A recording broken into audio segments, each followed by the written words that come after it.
거짓골이 따로 없네. 이 냄새 좀 봐. 평생 흙이나 파먹고 살아라. 우린 골프나 치러 갈 테니까. 내연녀와 함께 낄낄거리며 돌아서는 그들의 등 뒤로 낯선 검은색 세단들이 줄지어 들어왔습니다. 그리고 양복 입은 남자들이 전처에게 허리를 90도로 숙이며 외쳤습니다. 회장님, 오셨습니까? 그 한마디에 전 남편의 얼굴이 사색이 되었습니다. 그들이 짓밟았던 흙 묻은 땅이 사실은 대한민국을 뒤흔들 1000억짜리 보물이었다는 사실을 그들은 꿈에도 몰랐던 것이죠. 사연 시작 전 좋아요 버튼 한 번씩 부탁드립니다. 여러분의 작은 관심이 큰 힘이 됩니다. 혹시 지금 어디서 듣고 계시는지 댓글로 안부를 전해주실 수 있을까요? 소중한 댓글을 남겨주시는 분들께 건강과 행복, 그리고 넘치는 복이 늘 함께하기를 바라겠습니다. 그럼 오늘의 사연 시작하겠습니다. 폭염경보가 내려진 7월의 어느 날 정오였습니다. 아스팔트도 녹아내릴 듯한 뜨거운 태양이 시골 마을의 메마른 땅을 사정없이 내리쬐고 있었죠. 숨만 쉬어도 턱턱 막히는 열기 속에서 이서연이 낡은 밀짚 모자를 눌러쓰고 밭고랑 사이에 쪼그리고 앉아 있었습니다. 이서연의 목에 걸린 수건은 이미 땀으로 흠뻑 젖어 묵직하게 늘어져 있었어요. 하지만 이서연의 손길은 더없이 조심스럽고 섬세했습니다. 이서연이 호미 끝으로 딱딱하게 굳은 흙을 살살 긁어내자 뽀얀 흙 속에서 가늘지만 힘차게 뻗어내린 뿌리가 모습을 드러냈습니다. 그것은 그냥 도라지나 인삼이 아니었습니다. 뿌리 하나당 수백만 원을 호가한다는 특수 사냥삼이었죠. 하지만 이서연의 행색만 보면 그 가치를 짐작할 수 있는 사람은 아무도 없었습니다. 무릎이 툭 튀어나온 헐렁한 작업복 바지에 구멍난 장화, 그리고 흙투성이가 된 장갑은 영락없는 시골 아낙네의 모습이었으니까요. 이서연이 장갑 낀 손으로 이마에 흐르는 땀을 훔치며 혼잣말을 중얼거렸습니다. 조금만 더 버티자. 너희들만 잘 자라주면 돼. 이서연이 등 뒤에 메고 있던 천연 영양제통을 고쳐 매며 다시 호미질을 시작하려던 찰나였습니다. 마을 입구 쪽에서 평소에는 들을 수 없었던 굉음이 들려왔습니다. 부르릉거리는 거친 엔진 소리가 고요하던 시골길의 정적을 단숨에 찢어놓았죠. 이서연이 고개를 들어 소리가 나는 쪽을 바라보았습니다. 뿌연 흙먼지를 일으키며 검은색 대형 세단 한 대가 비포장도로를 질주해 들어오고 있었습니다. 차는 이서연이 일하고 있는 밭두렁 바로 코앞까지 돌진하더니 끼익 소리를 내며 거칠게 멈춰 섰습니다. 바퀴가 헛돌며 튀어오른 진흙 파편들이 이서연이 애지중지 닦아놓은 사냥삼 잎사귀 위로 후두둑 떨어졌습니다. 이서연의 미간이 좁겨졌습니다. 운전석 문이 열리고 말끔한 정장 차림의 박민석이 내렸습니다. 박민석이 구두 끝에 묻은 흙을 보며 인상을 찌푸리고 소리쳤습니다. 아, 진짜 세차한 지 얼마나 됐다고 흙이 튀고 난리야. 박민석이 주머니에서 손수건을 꺼내 구두를 닦으며 투덜거렸습니다. 뒷좌석 문이 열리자 화려한 꽃무늬 원피스에 모피 코트까지 걸친 최영자가 모습을 드러냈습니다. 최영자가 손에 든 휴대용 선풍기를 얼굴에 바짝 대며 내렸습니다. 아이고 더워라. 찜통이 따로 없네. 게다가 이 거름 냄새는 또 뭐냐? 아이고 머리야. 최영자가 코를 틀어막으며 손부채질을 해댔습니다. 마지막으로 조수석에서 김유라가 내렸습니다. 김유라는 굽 높은 하이힐이 밭에 무른 흙 속으로 푹 꺼지자 비명을 질렀습니다. 아, 내 구두. 오빠 여기 맞아? 무슨 땅을 보러 이런 촌구석까지 와? 김유라가 박민석의 팔에 매달리며 칭얼거렸습니다. 세 사람은 밭 한가운데 멍하니 서 있는 이서연을 전혀 알아보지 못한 눈치였습니다. 그저 밭을 관리하는 일꾼 정도로 생각한 모양이었죠. 최영자가 선글라스를 코끝으로 살짝 내리며 이서연을 향해 턱을 치켜들고 물었습니다. 이봐요, 아줌마. 여기 땅 주인 이 씨라고 있지? 어디 갔어? 이서연이 자리에서 천천히 일어나 허리를 폈습니다. 이서연이 쓰고 있던 밀짚 모자를 벗어 털자 헝클어진 머리카락 사이로 땀에 젖은 얼굴이 드러났습니다. 이서연이 그들을 똑바로 응시하며 입을 열었습니다. 제가 주인인데요. 이서연의 목소리를 들은 최영자의 눈이 튀어나올 듯 커졌습니다. 최영자가 쓰고 있던 선글라스를 바닥에 떨어뜨리며 소리쳤습니다. 너 이서연 아니냐? 박민석도 놀란 토끼 눈이 되어 이서연을 위아래로 훑어보았습니다. 박민석이 기가 막히다는 듯 헛웃음을 터뜨리며 말했습니다. 뭐야? 땅 주인이 너였어? 아니, 꼴이 이게 뭐냐? 완전히 거지가 다 됐네. 김유라가 박민석의 뒤에서 고개를 내밀며 이서연을 보더니 입을 가리고 킥킥거렸습니다. 김유라가 주머니에서 스마트폰을 꺼내 동영상 촬영 버튼을 누르며 중얼거렸습니다. 대박! 여러분, 여기 좀 보세요. 전처가 이혼하고 어떻게 사나 궁금했는데 완전 페인이 다 됐네요. 김유라가 스마트폰 카메라를 이서연의 얼굴 가까이 들이밀며 조롱했습니다. 언니, 안녕하세요? 저 기억하시죠?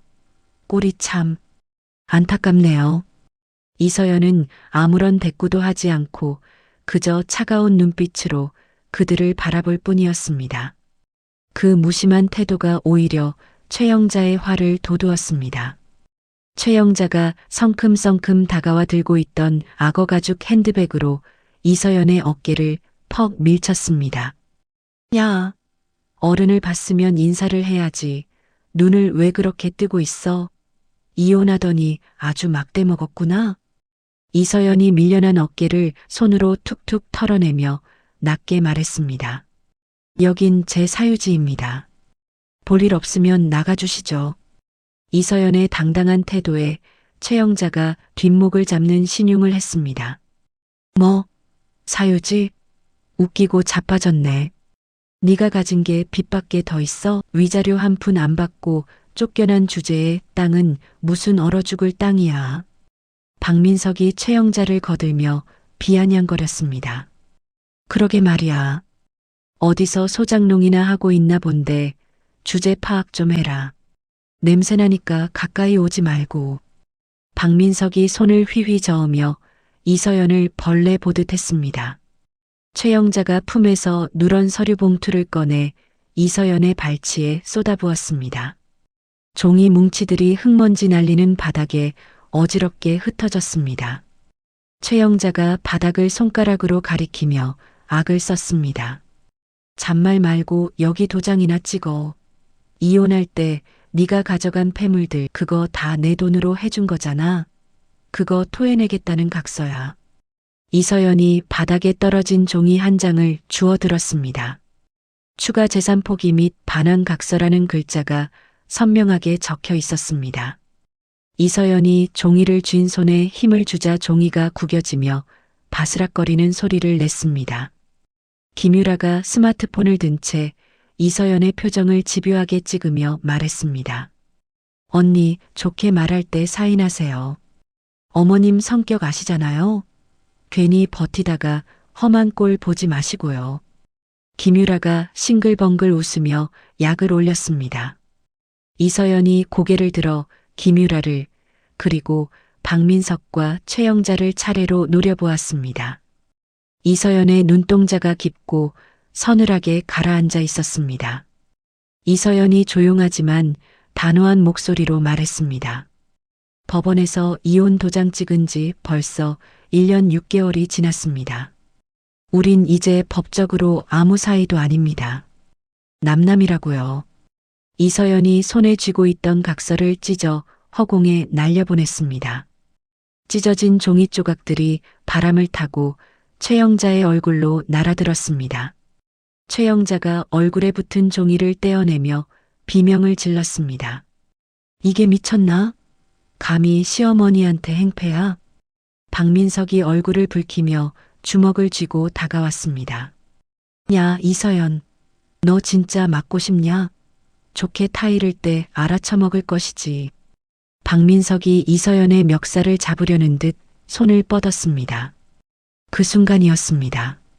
이서연이 옆에 세워두었던 녹슨 곡괭이를 번개처럼 집어들었습니다. 그리고 망설임 없이 박민석과 최영자의 발 바로 앞 1cm도 안 되는 지점에 힘껏 내리찍었습니다. 쾅! 둔탁한 금소금과 함께 마른 땅이 갈라지며 흙덩이가 튀어올랐습니다. 박민석이 기겁하며 엉덩방아를 찧었고 최영자는 엄마야 하고 소리를 지르며 뒷걸음질 치다 김유라와 부딪혀 넘어졌습니다.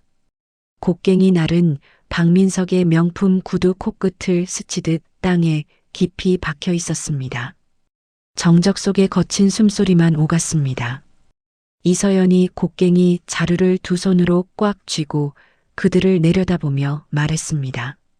한 발자국만 더 들어오면 그땐 주거 침입으로 경찰 부릅니다.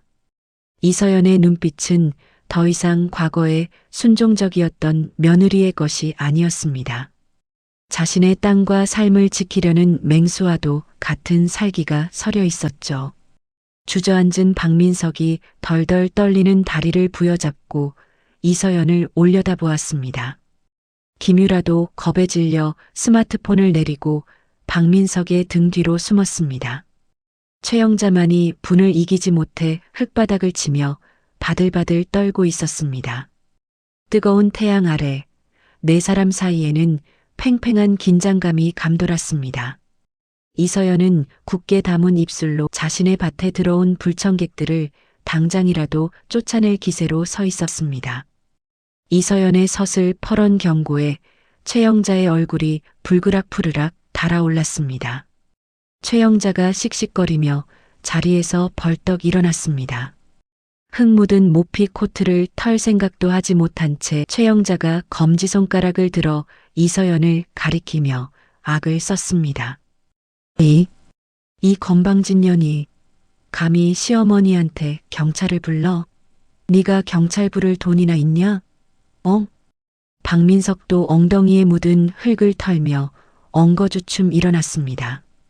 박민석이 찌푸린 얼굴로 이서연을 노려보며 거들었습니다. 야, 너 진짜 많이 컸다? 곡괭이 들고 설치면 우리가 무서워할 줄 알아? 우리 변호사 부르면 너 바로 콩밥이야, 알아?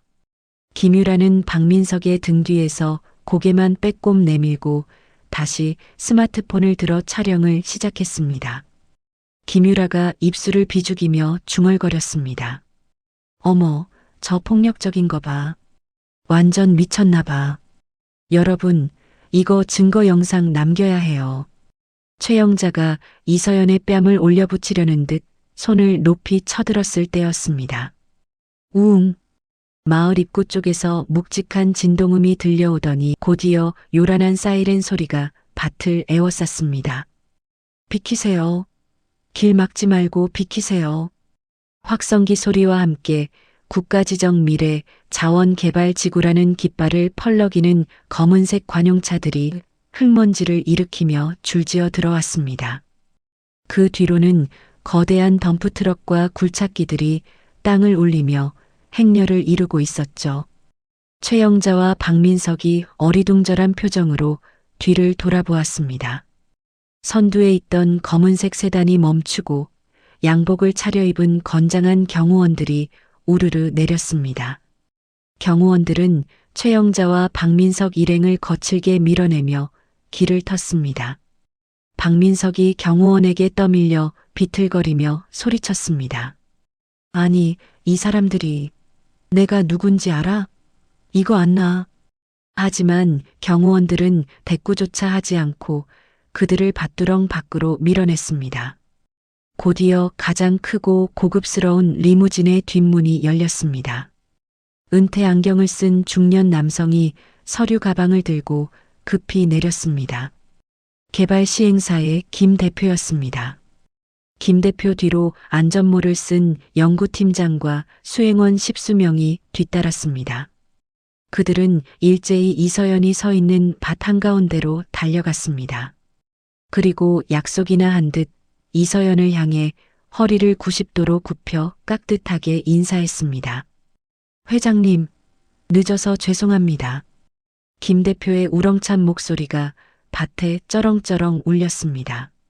최영자의 턱이 바닥에 닿을 듯 벌어졌습니다. 최영자가 믿을 수 없다는 표정으로 옆에 있는 박민석의 팔을 꼬집으며 물었습니다. 민석아, 방금 저 사람 쟤한테 뭐라고 했냐? 회장님? 박민석도 멍하니 입을 벌린 채 고개만 가로저었습니다. 나도 몰라. 잘못 들은 거 아니야? 김유라가 촬영하던 손을 멈추고 눈을 비비며 밭 쪽을 주시했습니다. 이서연은 무덤덤한 표정으로 끼고 있던 흙 묻은 장갑을 벗어 옆에 있던 수행원에게 건넸습니다. 이서연이 차분한 목소리로 물었습니다. 김 대표님, 무슨 일로 이렇게 요란하게 오셨어요? 김 대표가 손수건으로 이마에 땀을 닦으며 상기된 얼굴로 보고했습니다. 축하드립니다, 회장님. 방금 본사 연구팀에서 긴급 보고가 올라왔습니다. 이 땅 지하 수맥 분석 결과 희귀 미네랄 온천수가 흐르는 것이 최종 확인되었습니다. 옆에 있던 연구팀장이 흥분한 목소리로 덧붙였습니다. 그뿐만이 아닙니다. 회장님께서 지난 3년간 농약을 쓰지 않고 유기농법으로만 땅을 관리해 주신 덕분에 온천수의 성분이 전혀 오염되지 않고 완벽하게 보존되었습니다. 이건 정말 기적입니다. 김 대표가 태블릿 PC를 꺼내 이서연에게 내밀었습니다. 이에 따라 토지 감정가가 기존보다 30% 상향 조정되었습니다. 보십시오. 이서연이 태블릿 화면을 무심하게 내려다보았습니다. 화면에는 총 보상금 및 개발 지분 가치 1,200억 원이라는 숫자가 붉은색으로 선명하게 찍혀 있었습니다. 숫자 뒤에 붙은 0의 행렬이 끝도 없이 이어져 있었죠. 멀리서 귀동냥으로 대화를 듣던 최영자의 얼굴이 사색이 되었습니다. 최영자가 떨리는 목소리로 중얼거렸습니다. 1,200억? 최영자의 다리에 힘이 풀려 그 자리에 주저앉고 말았습니다. 김유라도 스마트폰을 든 손이 미끄러져 바닥에 떨어뜨렸습니다. 액정이 와장창 깨지는 소리가 났지만 김유라는 신경도 쓰지 못한 채 멍하니 이서연을 바라보았습니다. 박민석이 눈을 비비고 다시 보았지만 상황은 달라지지 않았습니다. 이서연이 고개를 끄덕이며 김 대표에게 말했습니다. 알겠습니다. 진행하세요. 그런데 이서연의 시선이 밭두렁 밖으로 쫓겨난 최영자 일행에게로 향했습니다. 이서연의 눈매가 날카로워졌습니다. 잡상인들이 와서 공무를 방해하는데 좀 처리해 주시겠어요? 김 대표가 즉시 표정을 굳히며 경호팀장에게 손짓했습니다. 뭐합니까? 회장님 말씀 안 들립니까? 당장 끌어내. 경호원들이 위압적인 표정으로 최영자와 박민석에게 다가갔습니다. 상황이 급반전되자 최영자가 벌떡 일어나 이서연 쪽으로 기어오듯 달려갔습니다. 최영자가 이서연의 흙 묻은 장화를 와락 끌어안으며 비굴하게 웃었습니다. 아이고, 우리 며느리. 내가 아까는 더위를 먹어서 헛소리가 나왔나 보다. 내 맘 알지? 내가 원래 입만 거칠지 속은 안 그렇잖아. 최영자가 이서연의 바지에 얼굴을 부비며 아양을 떨었습니다. 박민석도 급히 태세를 전환해 비굴한 미소를 지으며 다가왔습니다. 여보. 아니, 서연아. 우리 아직 법적으로 재산분할 청구 기간 남았잖아. 내가 다시 잘할게. 응? 우리 다시 시작하자. 내가 유라 정리하고 올게. 박민석이 이서연의 손을 잡으려 하자 뒤에 있던 김유라가 기가 막히다는 듯 소리쳤습니다. 오빠, 지금 뭐라고 했어? 날 정리해? 오빠 미쳤어? 김유라가 박민석의 등을 주먹으로 내리쳤지만 박민석은 김유라를 거칠게 밀쳐냈습니다. 넌 좀 빠져 있어. 분위기 파악 안 돼? 박민석이 다시 이서연에게 매달렸습니다. 서연아, 제발. 우리 좋았던 때도 있었잖아. 내가 실수했어. 한 번만 용서해줘. 이서연이 차가운 눈으로 자신의 발목을 잡고 있는 최영자와 손을 뻗는 박민석을 내려다보았습니다. 이서연이 경멸 어린 시선으로 입을 열었습니다. 좋았던 때, 식모처럼 부려먹고 밥상에 숟가락 하나도 못 놓게 하던 게 좋았던 때인가요? 이서연이 발을 빼내려 했지만 최영자는 거머리처럼 달라붙어 떨어지지 않았습니다. 아가, 그건 내가 널 딸처럼 생각해서 가르치려고 그랬던 거지. 이 어미 마음 알잖니. 이 땅 판 돈, 우리 민석이 사업 자금으로 좀 쓰면 얼마나 좋겠니? 우린 가족이잖니. 최영자가 뻔뻔하게 돈 이야기를 꺼냈습니다. 이서연이 헛웃음을 터뜨렸습니다. 이서연이 옆에 쌓여있던 자루 하나를 턱으로 가리켰습니다. 가족이라. 어머니, 소금 좋아하시죠? 제가 올 때마다 소금 뿌리셨잖아요. 재수 없다고. 이서연이 자루를 열어 굵은 천일염을 한 움큼 쥐었습니다. 그리고 망설임 없이 최영자의 머리 위로 흩뿌렸습니다. 착! 하얀 소금 결정들이 최영자의 얼굴과 모피 코트 위로 쏟아져 내렸습니다. 최영자가 악! 내 눈! 하며 비명을 지르고 얼굴을 감싸 쥐었습니다. 이서연이 박민석에게도 소금을 뿌렸습니다. 당신도 똑같아. 냄새나니까 내 땅에서 당장 꺼져. 이서연의 서늘한 목소리에 박민석이 뒷걸음질 쳤습니다. 이서연이 경호원들에게 눈짓을 보냈습니다. 저 사람들 내 차에 태우지 말고 본인들 차에 구겨 넣어서 내보내세요. 다시는 얼씬도 못하게 하고요. 경호원 2명이 다가와 최영자의 양팔을 잡아 일으켜 세웠습니다. 최영자가 발버둥을 치며 악을 썼습니다. 이거 내가 누군지 알아? 나 1200억 회장님 시어머니야. 이거 안 나. 하지만 건장한 경호원들에게는 역부족이었습니다. 박민석도 경호원에게 목덜미를 잡혀 질질 끌려갔습니다. 김유라는 깨진 휴대폰을 주워들고 울상을 지으며 도망치듯 그들을 따라갔습니다. 오빠 같이 가. 나 버리고 가지 마. 경호원들이 최영자와 박민석을 그들이 타고 온 검은색 세단 뒷좌석에 짐짝처럼 던져 넣었습니다. 최영자의 다리가 차 밖으로 삐져나오자 경호원이 문을 쾅 닫아버렸습니다. 아, 내 다리. 최영자의 비명이 차 안에서 터져 나왔습니다. 박민석이 운전석이 아닌 뒷좌석에 갇혀 창문을 두드리며 소리쳤습니다. 야, 문 열어. 대리 불러야 한단 말이야.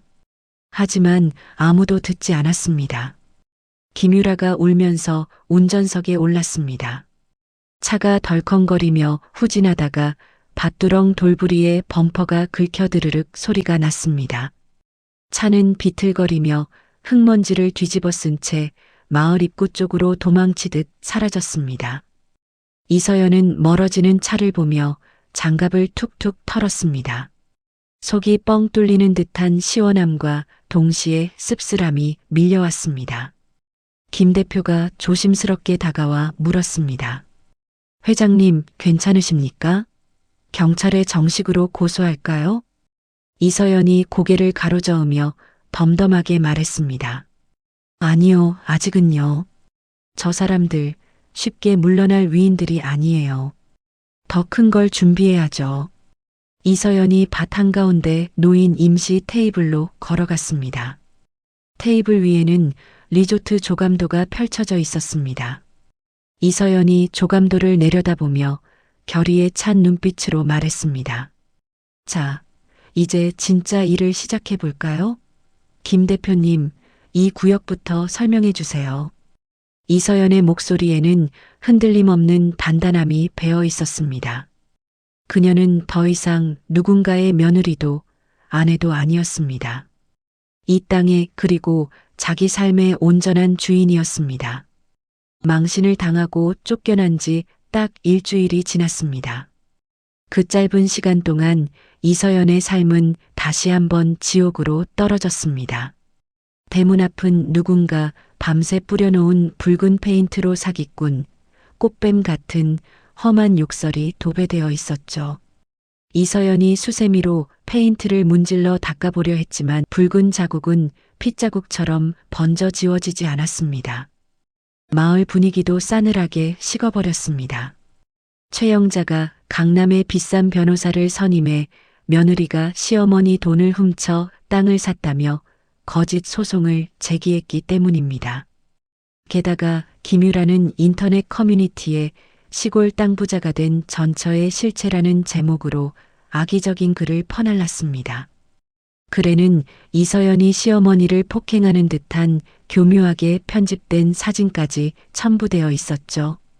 이서연이 시장에 가려고 장바구니를 들고 나오자 마을 정자에 모여있던 노인들이 수군거렸습니다.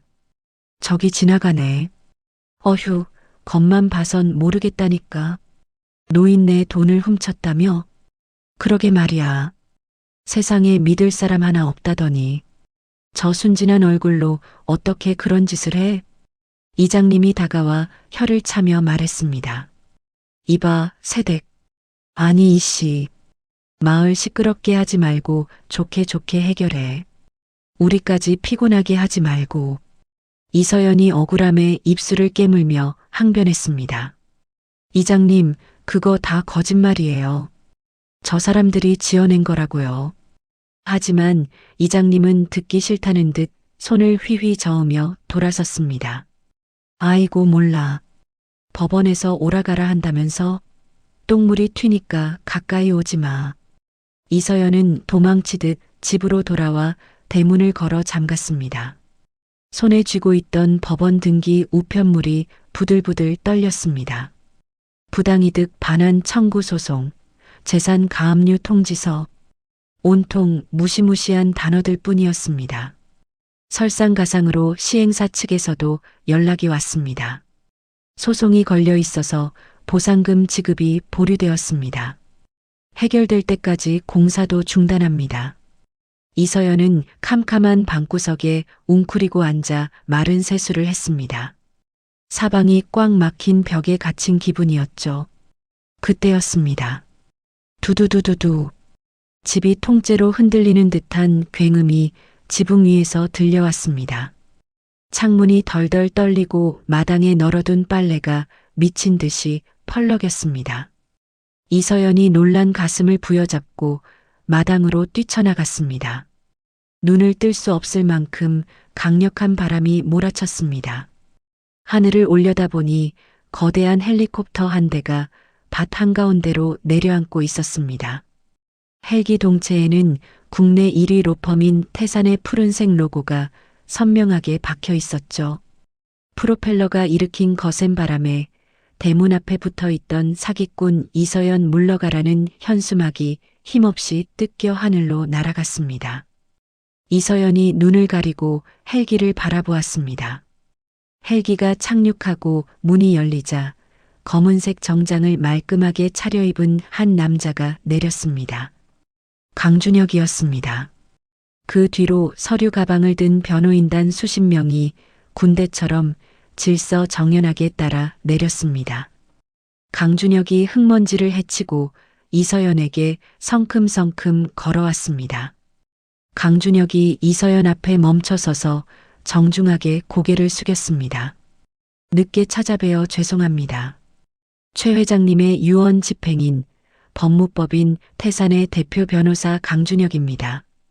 이서연은 얼떨떨한 표정으로 강준혁을 바라보았습니다. 최 회장님이라니요? 유언 집행인요?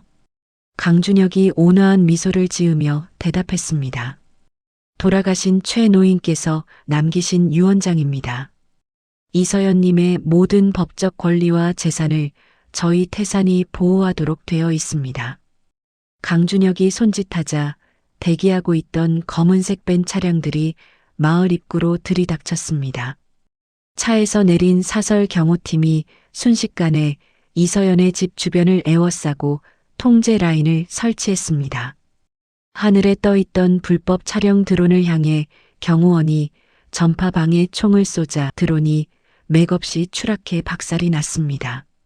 소란스러운 소리를 듣고 최영자와 박민석이 헐레벌떡 달려왔습니다.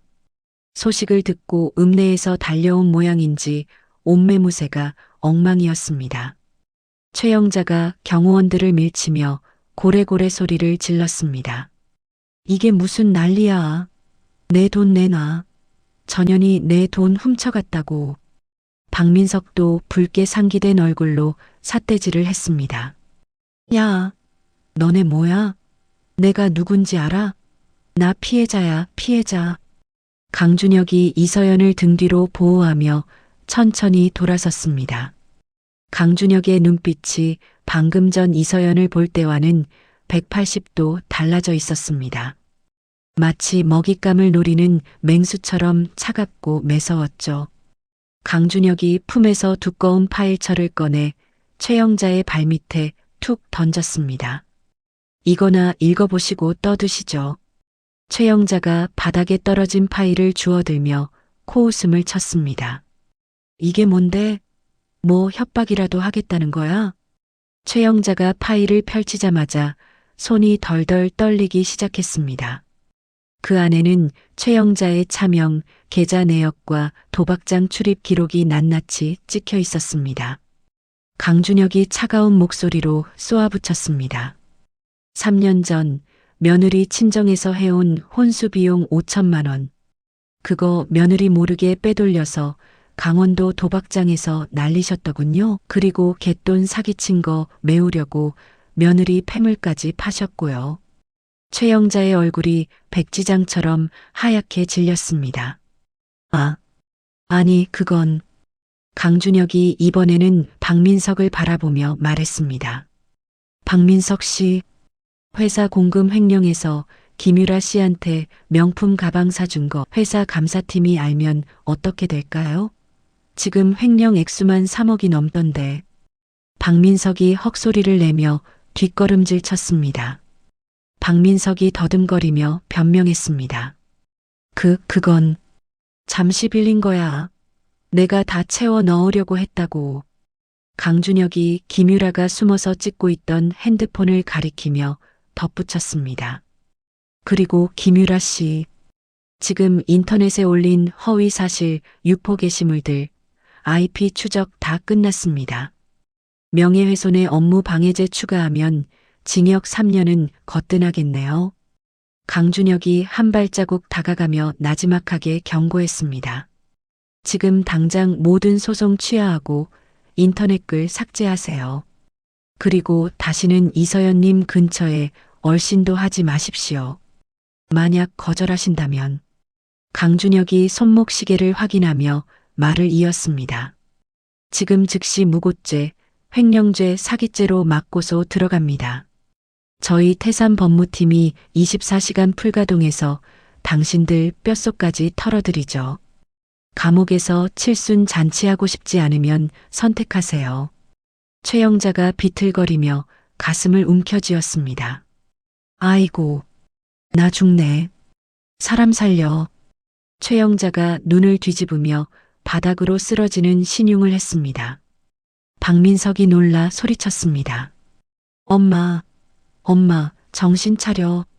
하지만 강준혁은 눈 하나 깜짝하지 않았습니다. 강준혁이 뒤에 대기하고 있던 수행원에게 건조하게 지시했습니다. 의료진 불러서 확인해. 진짜인지 쇼인지. 만약 쇼면 공무집행방해 추가하고. 쇼라는 말에 바닥에 누워있던 최영자의 눈꺼풀이 파르르 떨렸습니다. 박민석이 강준혁에게 달려들려 했지만 경호원 2명이 순식간에 박민석의 양팔을 꺾어 제압했습니다. 으악! 내 팔. 박민석의 비명소리가 마당에 울려 퍼졌습니다. 강준혁이 쓰러진 최영자와 잡힌 박민석을 내려다보며 차갑게 말했습니다. 기회는 딱 한 번입니다. 지금 당장 여기서 사라지겠습니까? 아니면 이대로 경찰서로 가겠습니까? 박민석이 고통에 일그러진 얼굴로 다급하게 외쳤습니다. 갈게. 간다고. 이거나. 경호원들이 팔을 놓아주자 박민석은 바닥에 주저앉아 헐떡거렸습니다. 박민석이 누워있는 최영자를 흔들어 깨웠습니다. 엄마, 일어나. 우리 일단 가자. 어서. 최영자가 슬그머니 눈을 뜨더니 강준혁의 서슬 퍼런 눈빛을 보고는 벌떡 일어났습니다. 기절한 척했던 것이 들통나는 순간이었죠. 최영자가 분하다는 듯 입술을 파르르 떨며 이서연을 노려보았습니다. 두고 보자. 내가 이대로 끝낼 줄 알아? 최영자와 박민석은 서로를 부축하며 도망치듯 마을 어귀로 사라졌습니다. 그 뒷모습이 그렇게 초라할 수가 없었습니다. 모든 상황이 정리되자 긴장이 풀린 이서연의 다리가 휘청거렸습니다. 아! 이서연이 바닥으로 쓰러지려는 순간 강준혁이 재빨리 다가와 이서연의 팔을 부축했습니다. 강준혁의 따뜻하고 단단한 손길이 이서연의 떨리는 어깨를 감쌌습니다. 강준혁이 걱정스러운 눈빛으로 이서연을 바라보며 말했습니다. 괜찮으십니까? 많이 놀라셨죠?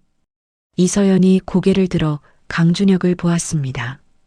지난 일주일간 겪었던 설움과 공포가 한순간에 녹아내리는 기분이었습니다. 이서연의 눈가에 눈물이 고였습니다. 고맙습니다. 정말 고맙습니다, 변호사님. 강준혁이 주머니에서 깨끗한 손수건을 꺼내 이서연에게 건네며 부드럽게 말했습니다. 이제 혼자 싸우지 않으셔도 됩니다. 제가 그리고 저희 태산이 이서연님의 방패가 되어드리겠습니다. 이서연은 손수건을 받아들고 눈물을 닦았습니다. 그녀의 시선 너머로 맑게 갠 파란 하늘이 보였습니다. 지옥 같았던 일주일이 지나고 비로소 진짜 구원자가 나타난 것이었습니다. 폭풍 같았던 하루가 지나고 서울의 화려한 야경이 내려다 보이는 강남의 한 고급 펜트하우스 거실이었습니다. 이서연이 푹신한 소파에 앉아 무릎 위에 놓인 낡은 편지 한 통을 어루만지고 있었습니다. 최 회장이 돌아가시기 직전 떨리는 손으로 남긴 마지막 편지였죠. 서연아, 이 땅은 단순한 흙덩이가 아니다. 사람을 살리는 땅이 되게 해다오. 이서연의 눈가가 촉촉해졌습니다. 맞은편에 앉은 강준혁이 따뜻한 차가 담긴 찻잔을 내려놓으며 말했습니다. 최 회장님께서는 이서연님이 그 땅의 가치를 알아볼 유일한 사람이라고 확신하셨습니다. 단순히 돈 때문이 아니라 땅을 대하는 마음을 보신 거죠. 이서연이 고개를 끄덕이며 입술을 굳게 다물었습니다. 네, 이제 알 것 같아요. 제가 지켜야 할 건 돈이 아니라 할아버지의 유지라는 걸요. 더 이상 도망치지 않겠습니다. 강준혁이 두꺼운 경영학 서적과 태블릿 PC를 이서연 앞으로 밀어주었습니다. 그렇다면 이제부터는 싸우는 법을 배우셔야 합니다. 잡초를 뽑아내려면 뿌리까지 건드려야 하니까요. 이서연이 책을 집어들었습니다. 그녀의 눈빛에는 두려움 대신 배움에 대한 열망이 타오르고 있었습니다. 같은 시각 최영자의 집은 그야말로 아수라장이었습니다. 현관문이 열려 있고 집안 곳곳에는 법원에서 나온 집행관들이 분주하게 움직이고 있었습니다.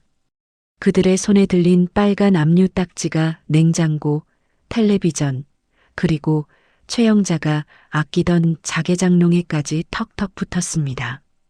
최영자가 집행관의 바짓가랑이를 붙잡고 바닥을 구르며 통곡했습니다. 아이고, 이건 안 돼. 이건 내 시어머니 때부터 내려온 귀한 거야. 이것들아, 이걸 왜 가져가? 집행관이 귀찮다는 듯 최영자를 떼어내며 사무적으로 말했습니다. 아주머니, 이러시면 공무집행방해로 추가 고발당하십니다. 비키세요. 소파에 널브러져 있던 박민석이 머리를 감싸 쥐고 괴로워하다가 구석에 서서 손톱만 물어뜯고 있는 김유라를 발견했습니다. 박민석이 벌떡 일어나 김유라에게 달려가 어깨를 흔들었습니다. 야, 너 뭐하고 있어? 집에 있는 명품 가방이랑 시계 다 가져와. 그거라도 팔아서 변호사 비용 대야 할 거 아니야. 김유라가 기겁하며 박민석의 손을 뿌리쳤습니다. 오빠 미쳤어? 내 걸 왜 팔아? 이건 내 자존심이라고. 박민석이 눈이 뒤집혀 김유라의 드레스룸으로 뛰어들어갔습니다. 시끄러워. 당장 급해 죽겠는데 자존심이 밥 먹여줘? 박민석이 진열장에 놓인 샤넬, 에르메스 가방들을 마구잡이로 꺼내 바닥에 쏟았습니다. 그리고 그중 가장 비싸 보이는 가방 하나를 집어들고 밖으로 뛰쳐나가려 했습니다. 그때였습니다. 가방의 로고 장식이 툭 하고 힘없이 떨어져 나갔습니다. 박민석이 멈칫하며 떨어진 장식을 주워들었습니다. 플라스틱에 금칠을 한 조잡한 가짜였습니다. 박민석이 떨리는 손으로 가방 안쪽을 뒤집어 보더니 헛웃음을 터뜨리며 김유라를 노려보았습니다. 아, 김유라, 너 이거 뭐냐? 이거 짝퉁이야? 김유라가 얼굴이 새빨개져서 고개를 돌렸습니다. 아, 아니, 그게 요즘은 다들 섞어서 쓴단 말이야. 박민석이 바닥에 널린 가방들을 하나씩 발로 걷어찼습니다. 이것도 가짜, 저것도 가짜. 야, 내가 준 돈 다 어디 갔어? 내 회사 공금 횡령해서 준 돈 다 어디다 썼냐고. 박민석이 김유라의 멱살을 잡고 흔들었습니다. 김유라가 악을 쓰며 박민석의 정강이를 걷어찼습니다. 이거나 오빠가 준 돈 쥐꼬리만큼이었잖아. 그걸로 무슨 진품을 사? 나도 생활비 하느라 다 썼어. 집행관들이 혀를 차며 그들을 한심하게 바라보았습니다. 최영자는 그 꼴을 보고 내가 저런 걸 며느리라고 드리고 하며 가슴을 치다 진짜로 혼절해버렸습니다. 다음 날 아침 이서연은 완전히 다른 사람이 되어 있었습니다. 늘 입던 헐렁한 작업복 대신 강준혁이 골라준 짙은 네이비색 정장을 입고 머리를 단정하게 묶었습니다. 개발 시행사 본사 대회의실, 임원들이 긴장한 표정으로 앉아 있는 가운데 이서연이 단상 앞에 섰습니다. 처음에는 다소 떨리는 듯 했지만 이서연은 심호흡을 한번 크게 하고 또렷한 목소리로 입을 열었습니다. 저는 이 리조트 개발을 전면 재검토하겠습니다. 임원들이 웅성거리기 시작했습니다. 한 임원이 손을 들고 불만 섞인 목소리로 말했습니다. 회장님, 이미 설계가 다 끝났습니다. 골프장과 카지노가 들어가야 수익이 납니다. 이서연이 준비한 자료를 화면에 띄웠습니다. 화면에는 화려한 건물이 아닌 숲과 약초밭이 어우러진 조감도가 나타났습니다. 이서연이 레이저 포인터로 화면을 가리키며 단호하게 말했습니다. 돈만 쫓는 유흥시설은 이미 넘쳐납니다. 저는 이곳을 치유와 상생의 공간으로 만들 겁니다.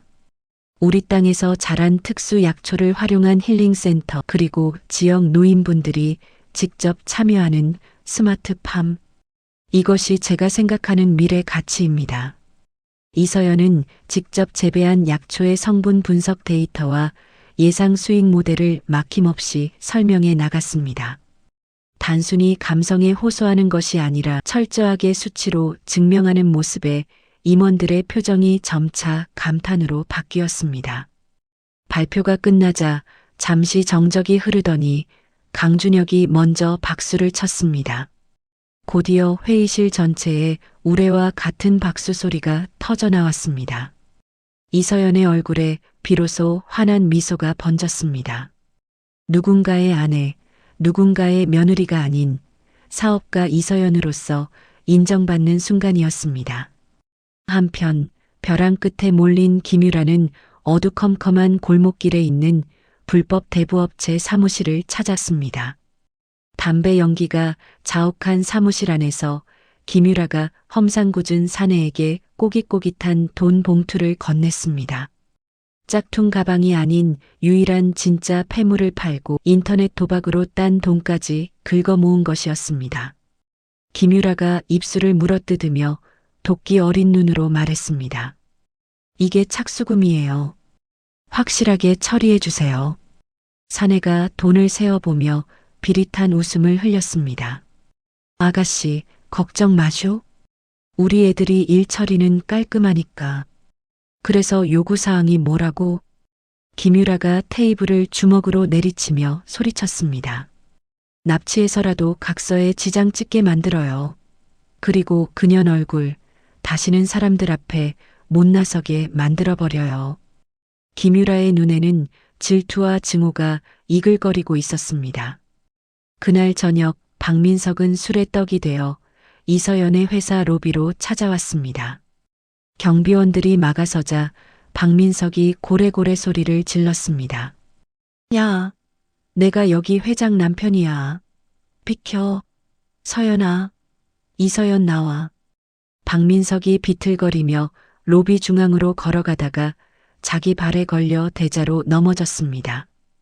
퇴근하던 직원들이 그 모습을 보고 킥킥거렸습니다. 저 사람 그 사람 아니야? 뉴스에 나온 찌질한 전 남편. 맞네.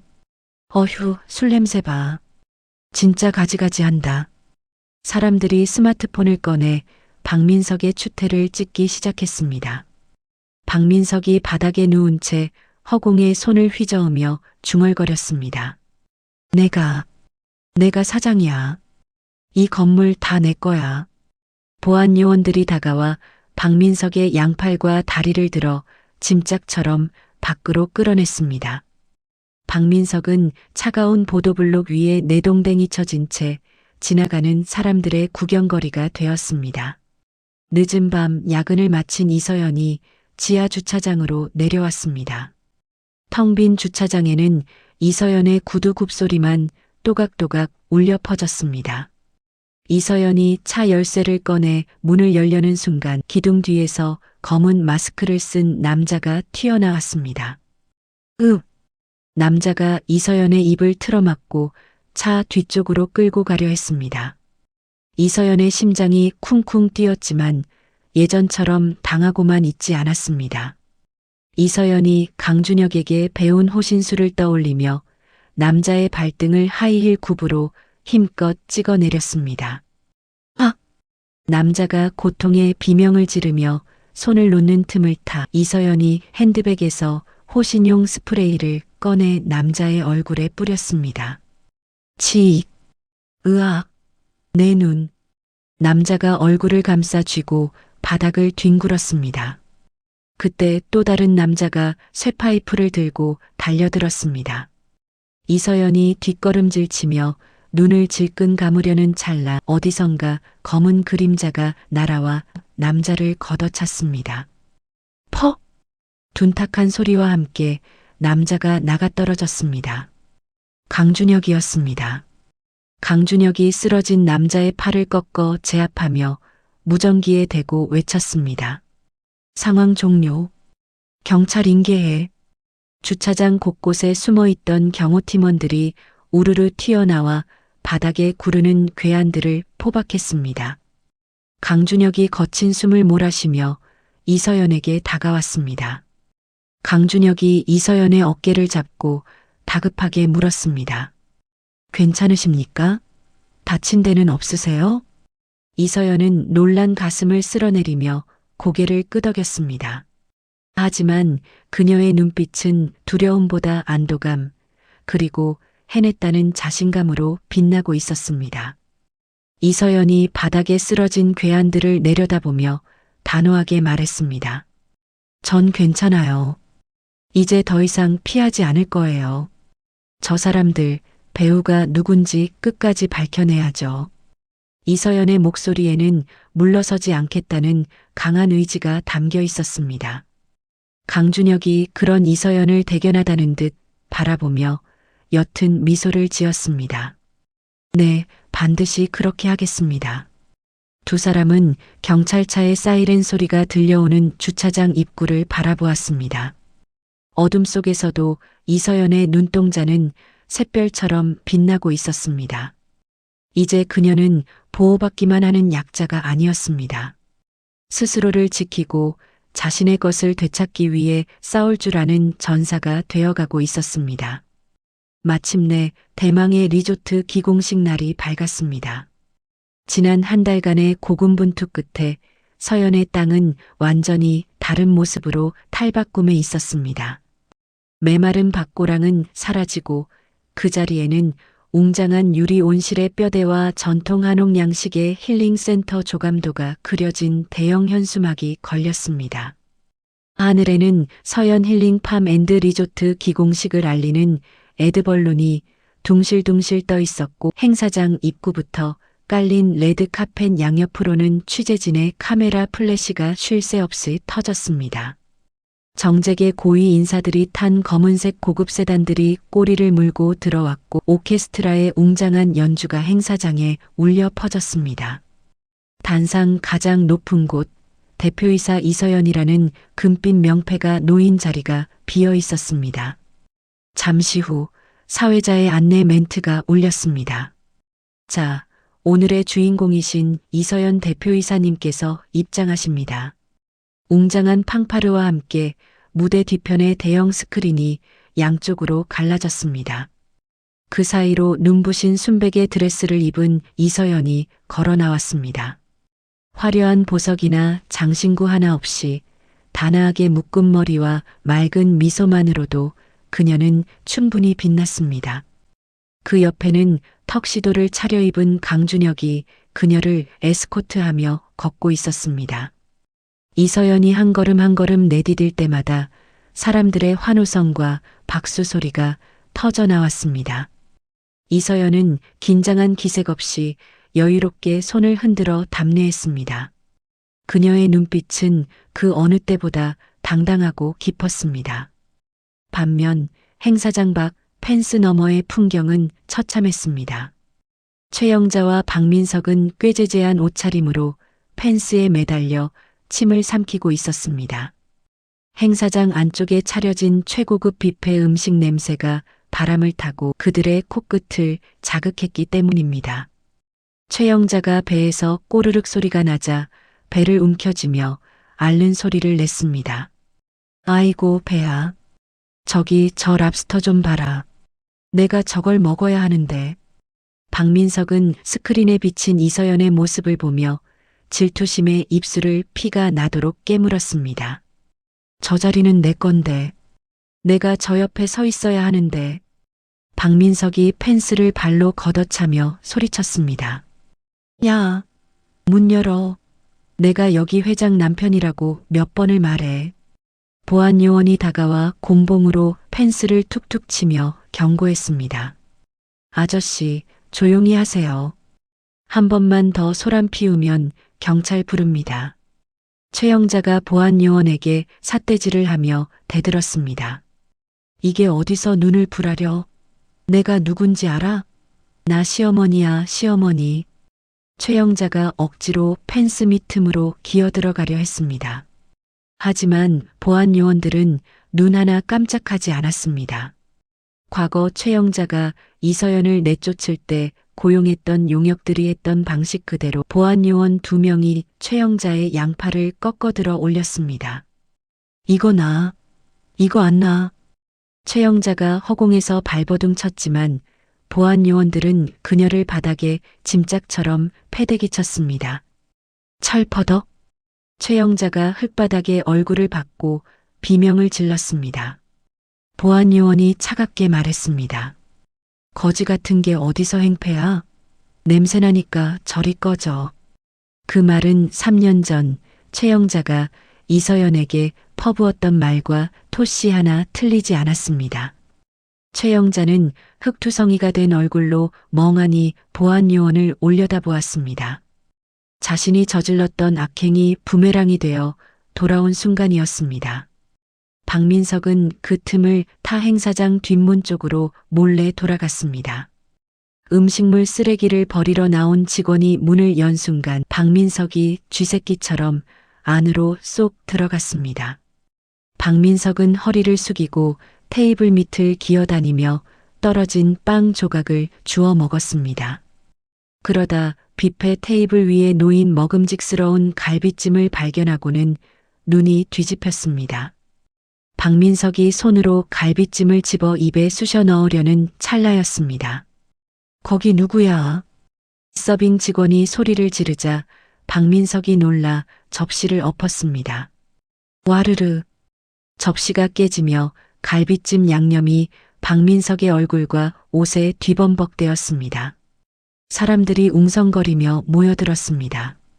뭐야? 노숙자야? 아니, 저 사람 뉴스에 나온 그 전 남편 아니야? 어머, 진짜네. 꼴 좀 봐. 완전히 거지네. 사람들이 코를 막으며 스마트폰으로 박민석의 추태를 찍어댔습니다. 박민석은 얼굴에 묻은 양념을 닦을 생각도 못한 채 음식물 쓰레기통 옆에 주저앉아 엉엉 울기 시작했습니다. 내가 사장인데. 으앙. 그 시각 행사장 지하 배전실. 청소부 유니폼을 훔쳐 입은 김유라가 커다란 절단기를 들고 서 있었습니다. 김유라의 눈은 광기로 번들거리고 있었습니다. 다 망해버려. 이서연, 너만 행복할 순 없어. 김유라가 메인 전력 케이블을 향해 절단기를 들이댔습니다. 이 케이블만 자르면 행사장 전체가 정전이 되고 방송사고가 날 터였습니다.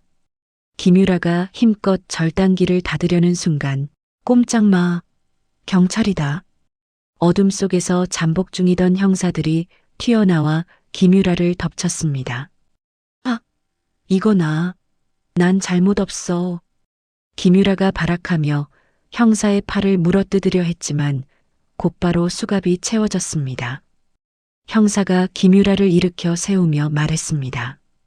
김유라 씨, 특수재물손괴 미수 및 주거침입 혐의로 체포합니다. 김유라가 끌려나가며 악을 썼습니다. 이건 함정이야. 이서연이 시킨 거지. 내가 가만 안 둘 거야. 하지만 그녀의 목소리는 행사장의 팡파르 소리에 묻혀 아무도 듣지 못했습니다. 다시 행사장 무대 위. 이서연이 마이크 앞에 섰습니다. 장내가 조용해지자 이서연이 차분하고 진심 어린 목소리로 연설을 시작했습니다. 여러분, 이 땅은 한때 버려진 밭이었습니다. 저 또한 한때는 버려진 사람이었습니다. 이서연의 목소리가 살짝 떨렸지만 강준혁이 옆에서 따뜻한 눈빛으로 응원해주자 다시 힘을 얻었습니다.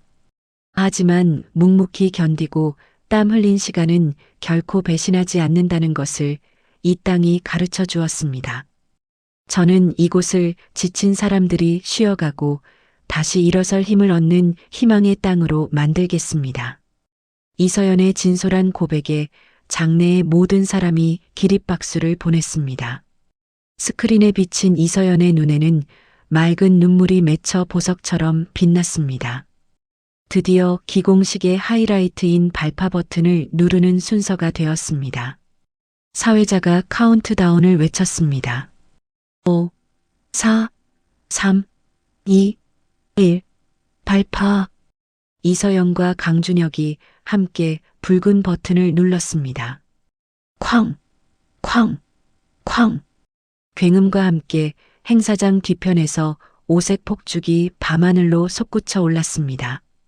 화려한 불꽃이 어두운 밤하늘을 수놓으며 서연 힐링팜이라는 글자를 만들어냈습니다. 이서연은 고개를 들어 찬란하게 터지는 불꽃을 바라보았습니다. 지난 10년간 가슴속에 맺혀있던 응어리가 시원하게 씻겨 내려가는 기분이었습니다. 이서연이 옆에 서 있는 강준혁을 바라보았습니다. 강준혁이 이서연의 귀에 대고 속삭였습니다. 축하합니다, 대표님. 오늘이 당신 인생에서 가장 아름다운 날의 시작입니다. 강준혁이 준비해온 샴페인 잔을 건넸습니다. 두 사람이 잔을 부딪히자 쨍하는 맑은 소리가 울렸습니다. 행사장 밖으로 쫓겨난 최영자는 먼 발치에서 이 광경을 지켜보고 있었습니다. 전광판 속에 비친 이서연의 행복한 미소가 최영자의 가슴을 후벼 팠습니다. 최영자가 땅바닥을 치며 통곡했습니다. 아이고 배야, 내가 복을 걷어찼어. 저게 다 내 돈인데. 최영자는 너무 배가 아프고 분해서 뒷목을 잡고 쓰러졌습니다. 입에 거품을 물고 발을 동동 구르는 최영자를 보며 지나가던 사람들이 혀를 찼습니다. 쯧쯧, 욕심이 과하면 저렇게 되는 거야.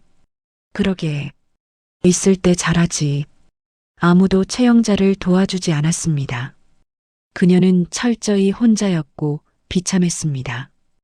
행사가 모두 끝나고 사람들이 빠져나간 텅 빈 무대 위. 이서연은 무대 아래로 내려와 초청받은 마을 노인들에게 다가갔습니다. 이서연이 노인들의 거친 손을 하나하나 잡으며 허리를 굽혀 인사했습니다. 어르신들, 와주셔서 감사합니다. 앞으로 제가 더 잘 모실게요. 한 할머니가 이서연의 손등을 쓰다듬으며 눈물을 글썽였습니다. 아이고, 이 대표, 고생 많았어. 자니가 해낼 줄 알았어. 이서연은 그 따뜻한 한마디에 가슴이 뭉클해졌습니다. 이서연이 밤하늘을 올려다보며 마음속으로 최 회장님께 말을 걸었습니다. 할아버지, 보고 계시죠? 저 약속 지켰어요. 이제 진짜 시작이에요. 밤바람이 이서연의 머리카락을 부드럽게 스치고 지나갔습니다. 가장 밑바닥에서 시작해 가장 높은 곳에 오른 여인. 이서연의 얼굴에는 세상을 다 가진 듯한 평온한 미소가 머물러 있었습니다. 축제의 여운이 가라앉고 모두가 잠든 새벽 2시였습니다. 기공식에 화려했던 불꽃놀이는 끝났지만 서연 힐링팜의 깊은 어둠 속에서는 또 다른 불꽃이 피어오를 준비를 하고 있었죠. 약초 종자 보관 창고 뒤편 검은 복면을 쓴 건장한 남자 2명이 그림자처럼 은밀하게 접근했습니다. 이들은 김유라가 경찰에 체포되기 직전 사채비까지 내어 고용한 전문 방화범들이었습니다. 한 남자가 드럼통 뚜껑을 따며 낮은 목소리로 속삭였습니다. 형님, 여기가 맞습니까? 확실해요? 다른 남자가 주머니에서 라이터를 꺼내 만지작거리지며 대답했습니다. 그래, 의뢰인이 말한 그 창고야. 저 안에 있는 거 싹 다 태우라고 했어. 입금 확인했으니까 군말 말고 뿌려. 꿀럭꿀럭. 역한 냄새를 풍기는 신호가 마른 창고 벽면을 타고 흘러내렸습니다. 건조한 날씨 탓에 나무로 된 창고 벽은 기름을 스펀지처럼 빨아들였습니다. 남자가 시한 발화장치의 타이머를 5분에 맞추고 바닥에 던졌습니다. 가자. 튀어. 두 남자가 어둠 속으로 사라지자마자 작은 불꽃이 파앗하고 튀었습니다. 불길은 신호를 타고 순식간에 뱀 혀처럼 날름거려 벽을 타고 올랐습니다. 엥, 엥, 엥. 고요하던 농장에 날카로운 화재 경보음이 울려 퍼졌습니다. 펜트하우스 침실에서 잠을 자던 이서연이 쏘스라치게 놀라 눈을 떴습니다. 이게 무슨 소리야? 이서연이 침대에서 뛰어내려와 창문을 열었습니다. 순간 이서연의 눈동자가 공포로 크게 흔들렸습니다. 창밖은 이미 대낮처럼 환했습니다.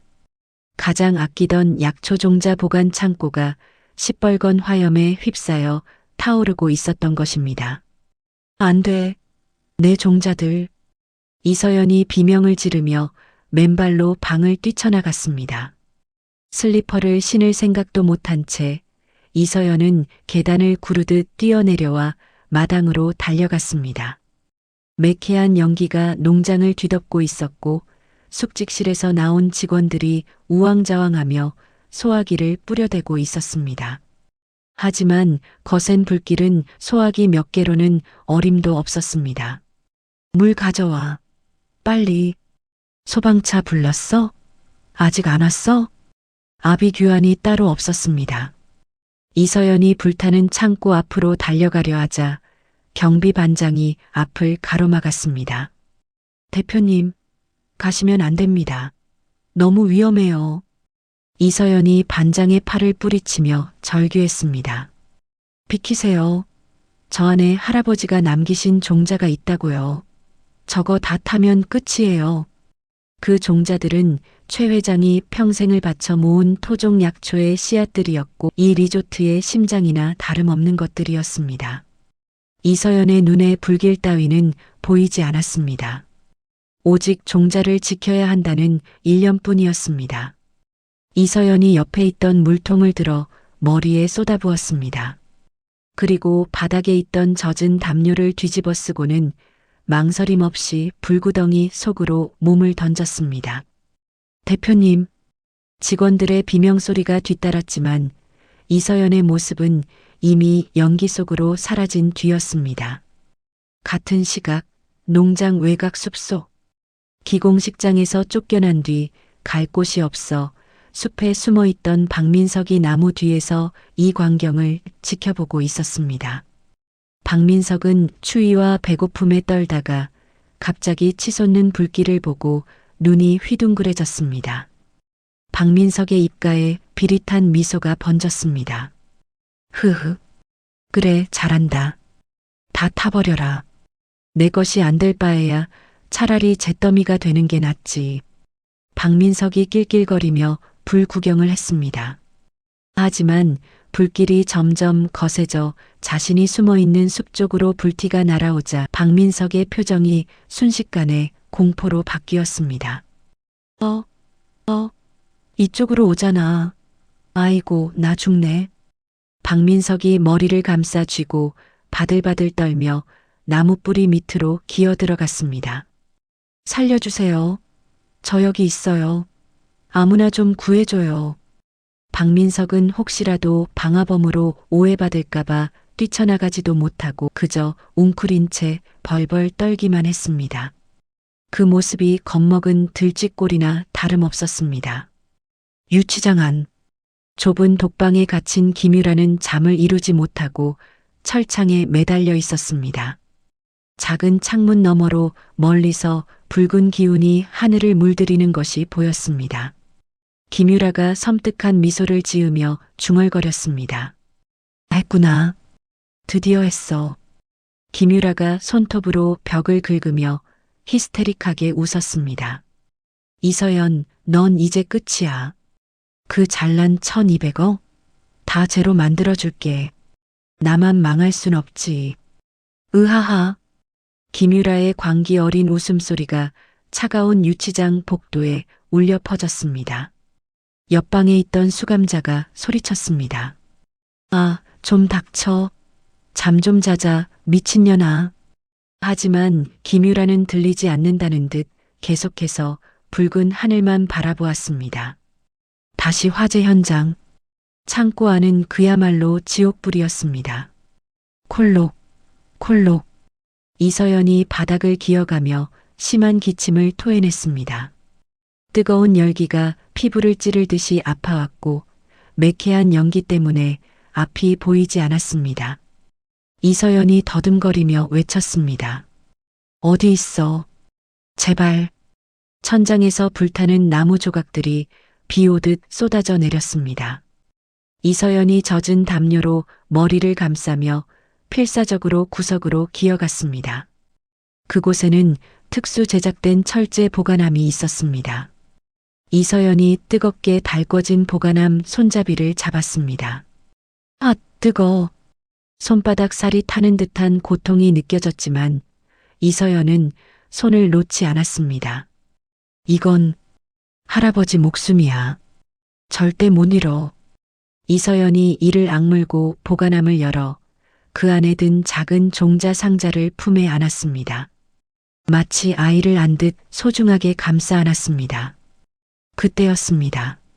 쿠궁. 창고의 메인 기둥이 불에 타 무너지면서 출구를 막아버렸습니다. 거대한 불길이 이서연을 덮쳐왔습니다. 이서연이 구석으로 몸을 웅크리며 눈을 질끈 감았습니다. 준혁 씨, 도와줘요. 기익. 농장 입구에 강준혁의 차가 미끄러지듯 멈춰 섰습니다. 강준혁은 기공식이 끝나고 서울로 돌아가던 중 불길을 보고 차를 돌려 미친 듯이 달려온 것이었습니다. 차에서 내린 강준혁이 불타는 창고를 보고 소리쳤습니다. 서연 씨, 이서연. 직원들이 울면서 강준혁에게 달려왔습니다. 대표님, 대표님이 저 안에 종자 꺼낸다고 들어가셨어요. 강준혁의 얼굴이 흙빛이 되었습니다. 강준혁이 외투를 벗어 던지고 창고 쪽으로 달려가려 했습니다. 도착한 소방관들이 강준혁의 몸을 붙잡았습니다. 안 됩니다. 지금 들어가면 죽습니다. 진입 불가해요. 강준혁이 소방관들을 뿌리치며 고함을 질렀습니다. 이거나, 저 안에 사람이 있다고. 내 여자가 저 안에 있단 말이야. 강준혁의 힘에 밀려 소방관 한 명이 뒤로 넘어졌습니다. 강준혁이 소방차 옆에 있던 비상용 도끼를 발견하고 집어들었습니다. 강준혁의 눈에는 핏발이 서 있었습니다. 비켜, 다 비켜. 강준혁이 도끼를 휘두르며 불길이 가장 약해 보이는 창고 측면 판자를 향해 돌진했습니다. 소방관들이 물을 뿌려 어무하는 사이 강준혁이 미친 듯이 판자를 내리찍었습니다. 콰직, 콰직. 나무 판자가 부서지며 사람 하나 들어갈 만한 구멍이 생겼습니다. 강준혁이 망설임 없이 그 불구덩이 속으로 뛰어들었습니다. 창고 안은 연기로 가득 차한 채 앞도 분간할 수 없었습니다. 서연 씨, 어디 있습니까? 대답해요. 강준혁이 목이 터져라 외치며 불타는 자네들을 해치고 나아갔습니다. 저 구석에서 희미한 기침 소리가 들렸습니다. 콜로. 여기. 강준혁이 소리가 나는 쪽으로 기어가니 쓰러진 자재들 밑에 웅크리고 있는 이서연이 보였습니다. 이서연은 의식을 잃어가면서도 품에 안은 상자를 놓지 않고 있었습니다. 강준혁이 이서연을 흔들어 깨웠습니다.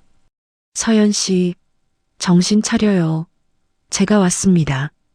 이서연이 힘겹게 눈을 뜨고 강준혁을 바라보았습니다. 그을음 범벅이 된 얼굴로 이서연이 희미하게 웃었습니다. 준혁 씨, 왔군요. 종자는 무사해요. 강준혁이 눈물을 삼키며 이서연을 안아 올렸습니다. 바보 같은 사람. 종자가 문제입니까? 당신이 죽을 뻔했잖아요. 강준혁이 이서연을 안고 밖으로 나가려던 순간이었습니다. 우직근. 천장의 대들보가 굉음을 내며 기울어졌습니다. 불에 탄 석가래들이 두 사람의 머리 위로 쏟아져 내릴 기세였습니다. 강준혁이 본능적으로 이서연을 자신의 몸 아래로 감싸 안았습니다. 엎드려요.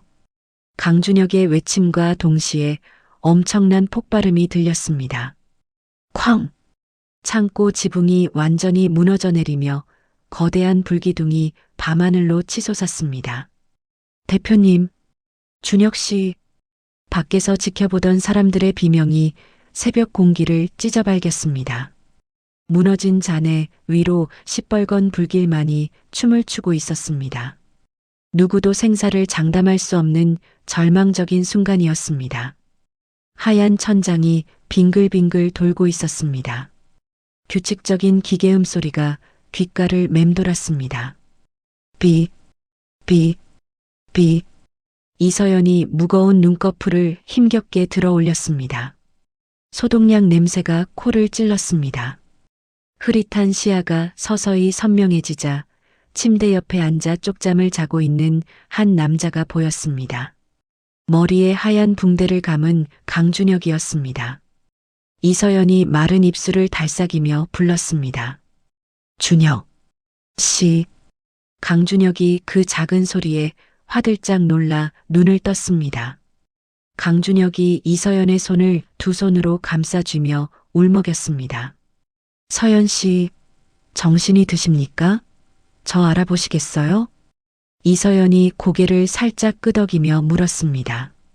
여기가 어디죠? 불은요? 종자는요? 강준혁이 침대 옆 협탁을 가리켰습니다.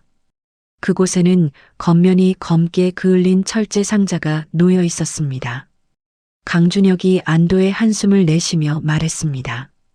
다행히 서연 씨가 품에 안고 계셔서 무사했습니다. 내용물은 멀쩡합니다. 정말 기적입니다. 이서연이 그을린 상자를 보자마자 안도감에 눈물을 흘렸습니다. 다행이다. 정말 다행이에요. 강준혁이 이서연의 눈물을 닦아주며 부드럽게 말했습니다. 서연 씨도 기적적으로 타박상 외에는 큰 부상이 없습니다. 우리가 무너진 잔해 틈새 공간에 갇혀 있어서 살았어요. 구조대원들이 조금만 늦었어도 큰일 날 뻔했습니다. 그때 병실 문이 열리고 형사 2명이 들어왔습니다. 형사가 모자를 벗고 정중하게 인사했습니다. 깨어나셨군요. 방화사건 담당 형사입니다. 범인들 잡았습니다. 이서연이 침대 헤드에 등을 기대며 앉았습니다. 이서연의 눈빛이 차갑게 가라앉았습니다. 누구인가요? 누가 시켰나요? 형사가 태블릿 PC를 꺼내 녹음 파일을 재생했습니다. 지지직거리는 잡음 섞인 소리 사이로 김유라의 히스테릭한 목소리가 흘러나왔습니다. 돈은 보냈으니까 확실하게 태워요. 종자고 뭐고 싹 다 제로 만들어버리라고요. 이어서 박민석의 목소리도 들렸습니다.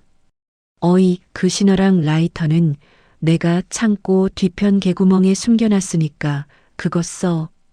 들키지 말고. 이서연이 주먹을 꽉 쥐었습니다. 형사가 심각한 표정으로 설명했습니다. 현장 주변 블랙박스와 방화범들 대포폰을 추적해서 덜미를 잡았습니다. 김유라가 사주하고 박민석이 범행 도구 운반을 도왔습니다. 최영자 씨도 이 사실을 알고 도주 자금을 대준 정황이 포착되었습니다. 강준혁이 차가운 목소리로 물었습니다.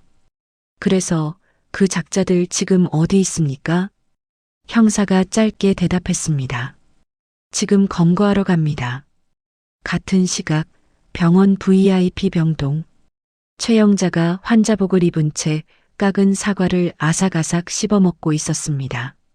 최영자가 텔레비전 채널을 돌리며 혼잣말을 했습니다. 아이고, 내 팔자야.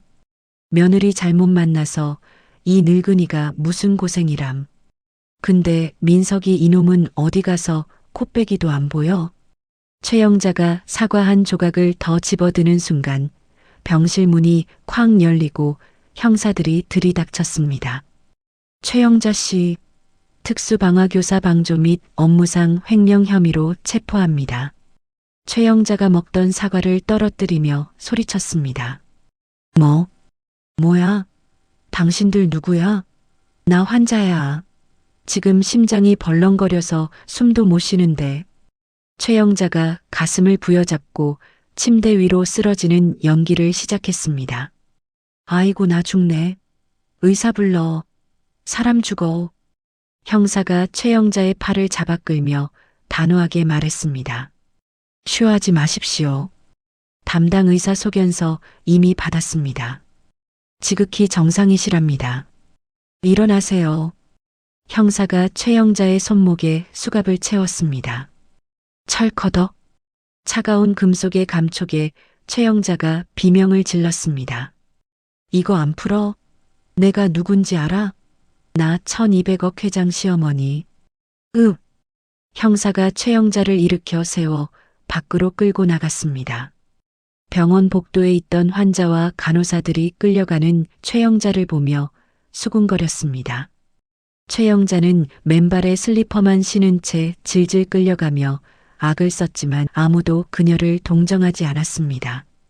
한편 도심의 한 편의점.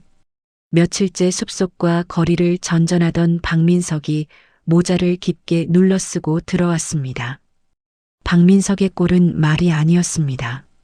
명품 정장은 찢어지고 더러워져 있었고 씻지 않아 악취가 진동했습니다. 박민석이 주위를 두리번거리더니 삼각김밥과 빵을 허겁지겁 집어들어 주머니에 쑤셔 넣었습니다. 카드가 정지되어 계산할 돈이 없었기 때문입니다. 박민석이 도망치듯 편의점을 빠져나가려는데 아르바이트생이 앞을 막아섰습니다. 손님, 계산하셔야죠. 박민석이 아르바이트생을 밀치며 소리쳤습니다. 비켜. 나중에 준다고 했잖아. 내가 누군지 알아? 나 사장이야. 박민석이 편의점 문을 열고 뛰쳐나가는 순간 밖에서 대기하고 있던 경찰차가 사이렌을 울리며 그를 에워쌌습니다. 박민석, 거기서. 형사들이 박민석을 덮쳐 바닥에 눌렀습니다. 박민석의 주머니에서 으깨진 삼각김밥이 터져 나왔습니다. 박민석이 바닥에 얼굴을 깔린 채 울부짖었습니다. 잘못했어요. 한 번만 봐주세요. 배가 너무 고파서 그랬어요. 형사가 박민석의 팔을 뒤로 꺾어 수갑을 채우며 미란다 원칙을 고지했습니다. 당신을 방화 및 살인 미수 혐의로 체포한다. 변호사를 선임할 수 있고. 박민석이 고개를 들고 억울하다는 듯 외쳤습니다. 살인 미수라니요.